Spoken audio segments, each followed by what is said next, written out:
This is the Heritage Audio i73 audio interface, and it has something really unique inside, a preamp modeled after a vintage classic. The first company to do this. I'm sure you can guess what style preamp it has, the legendary Neve 1073, of course. This is probably the most sought after sound, and I even went as far as to buy a full rack preamp to get that sound as well. And now they've put it into an audio interface. So record vocals, guitar, anything through this, and we're just getting started. This interface has DSP effects, which you can run with nearly zero latency, and you can apply effects while monitoring as well using pretty much any plugin. So I've been testing it for a while now, and I've got a lot to share in this video. So let's get started with the sound. Here are some vocals I recorded with it. Someone like you know and how you speak. Countless lovers under cover of the street. You know that I could use somebody. You know that I could use somebody. Someone like you. Someone like you.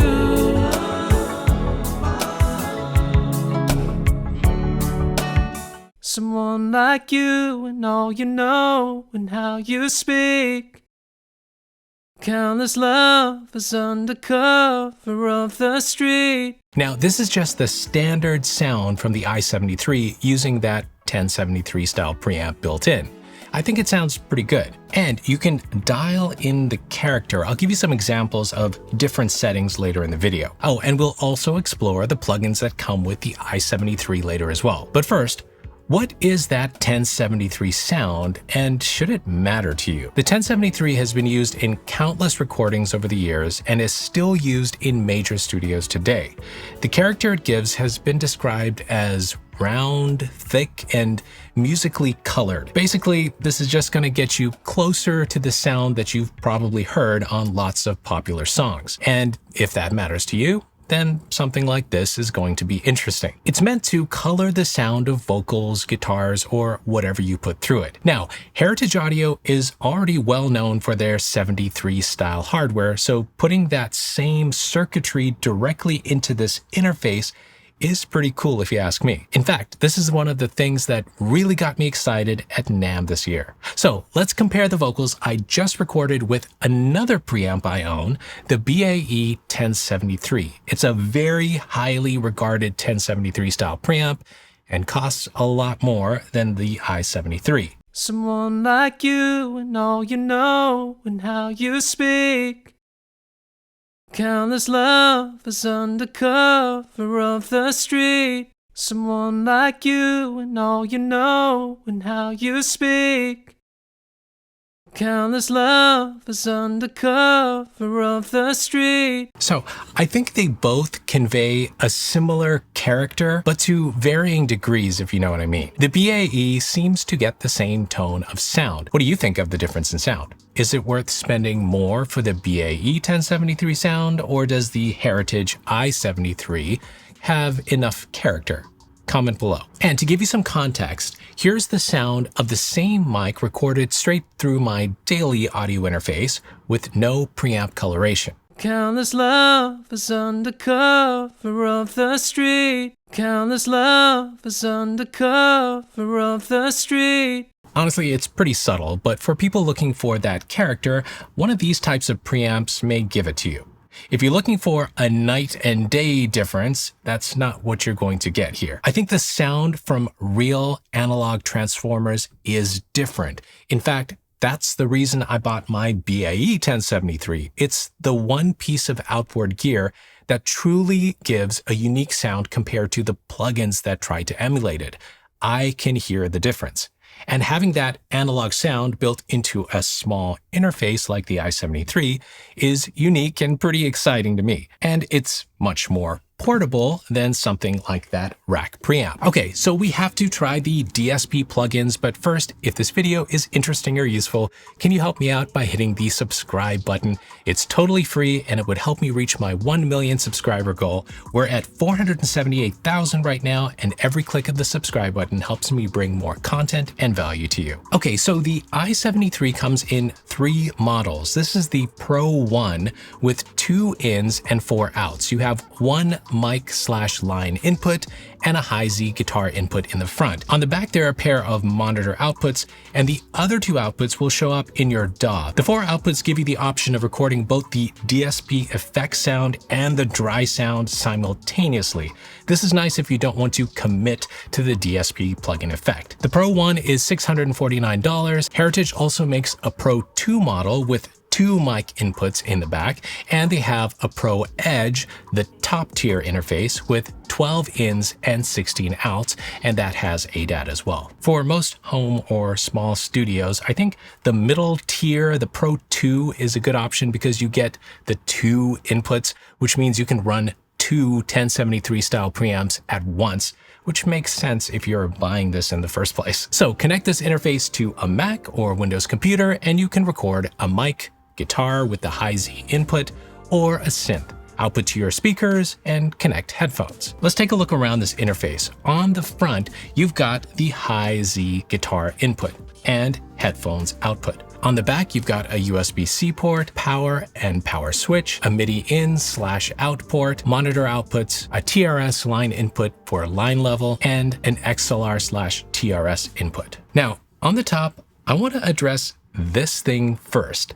It does nothing. It's kind of weird that they added this. It looks like you should be able to do something with it, like press it in or open it even, but it's just a green square. It's supposed to signify the number of transformer-based preamps, so you'll see 2 on the other interfaces in the lineup. At the top, you've got a pad switch, so you can lower the volume of the incoming signal. This is useful if you want to boost the character of the sound and avoid clipping.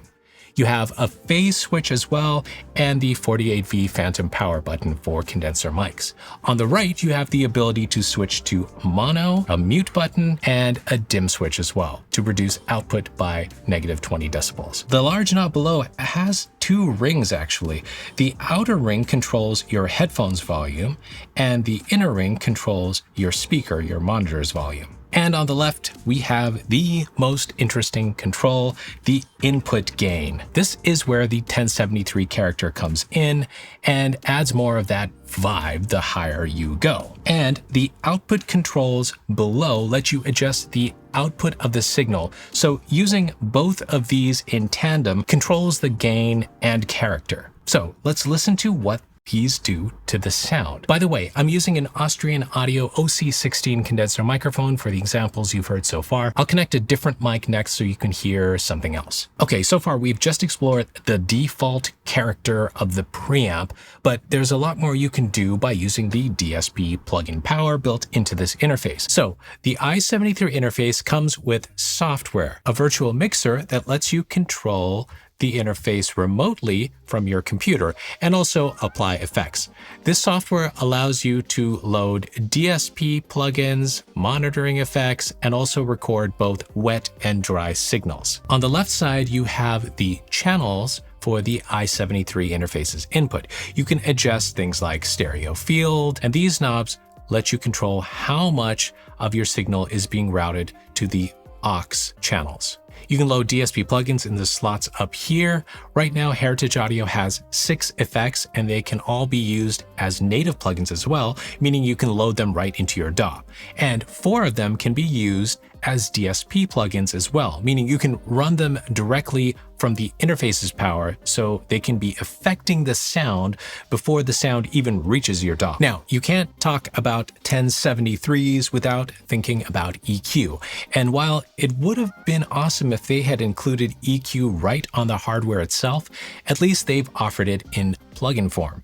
So you have the 1073 style EQ right here, and these controls probably look familiar if you've ever used a 1073 plugin before. I'm going to use the SM7B for the next examples. There's enough gain to handle the SM7B, which is a quieter mic compared to most others. So let's test the sound of the SM7B with different gain settings.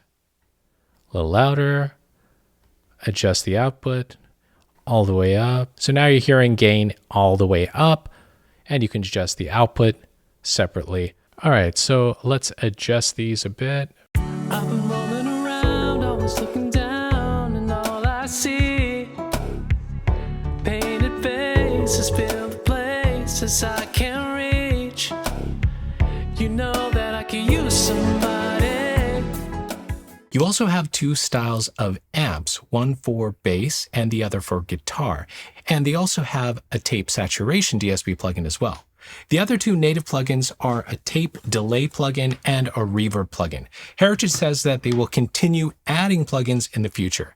Now, the mixer interface lets you do a lot more. You can save scenes, so your settings for monitors, headphones, and on the right, you can add effects to the aux channels, so you can monitor with effects as well. This is useful if the performer wants to hear some reverb in their headphones, for example. Those effects don't get recorded to your DAW. So for example, I can load Valhalla's vintage reverb right here, and then have that in my headphones while I'm recording some vocals. Also, some people like to have auto-tune in their headphones, so you can add that if you like as well. All right, I need to discuss some pros and cons and a bit more, but for now, if you're writing songs and producing music at home, you should share them with the world. It's super easy to get your music out there using DistroKid, the sponsor of today's video. DistroKid lets you upload your music to Spotify, Apple Music, YouTube Music, Pandora, pretty much everywhere.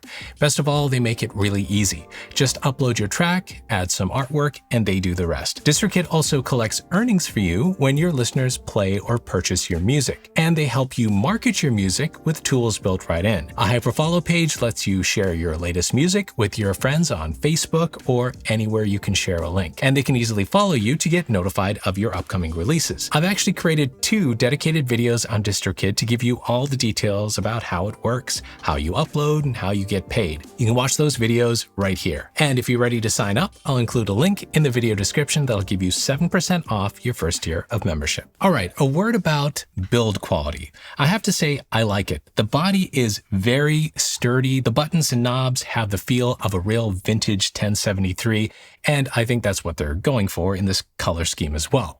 The wood on the side is a nice touch, and the whole thing feels very premium. Now, that green square bothers me because it doesn't do anything. I think it's totally unnecessary. All right, some pros and cons. I think the i73 does convey the character that is known and loved about the vintage 1073s. I like the sound of my vocals through it, but I do wish they'd given us a bit more range on the input dial to drive it a little bit harder without clipping. That would have given us a wider range for coloration, just more control. There are some plugins that will let you get into distortion territory if that's what you're looking for. I also wish they had added some EQ right on the hardware, but of course that would have driven up the cost. I do love the design and layout. It's a small interface, but they've given us a lot of features, including that MIDI in and out port. And the software mixer and the plugins are a nice touch. It makes the i73 feel pretty complete. Kind of like you have everything you need to get a lot out of this preamp. Now, one more thing, this is not meant to be a fully transparent audio interface. It's meant to color the sound. You're buying this for that sound. So if you're looking for pure transparency, this might not be for you. So who is it for? Well, I think the i73 range is good if you truly love the sound of the 1073 and want to record with it without using plugins. I'd love to see other companies do something like this. Some budget interfaces these days have some flavor settings that try to mimic what the original hardware does. For example, SSL and Universal Audio. But they haven't really put a real analog preamp into their interfaces like Heritage has done with the i73.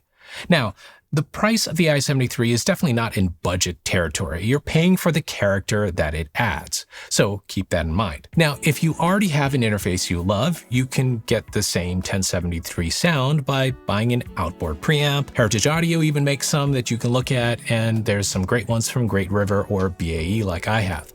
But those options come at higher costs. And of course, you can try plugins, but honestly, as many as I've tried, none of them convey the same sound as having a real high-quality outboard preamp like the one on the i73. Now, sound is subjective, and ultimately all that matters is if you like the sound you hear, no matter how you get it. If you're interested in the i73, I'll add links to the best prices below the video. And if you're in the market for a budget audio interface, you can check out my comparison of the best in a video right here. And a couple of those interfaces emulate some vintage gear as well. Keep making the music you love, and I'll see you soon.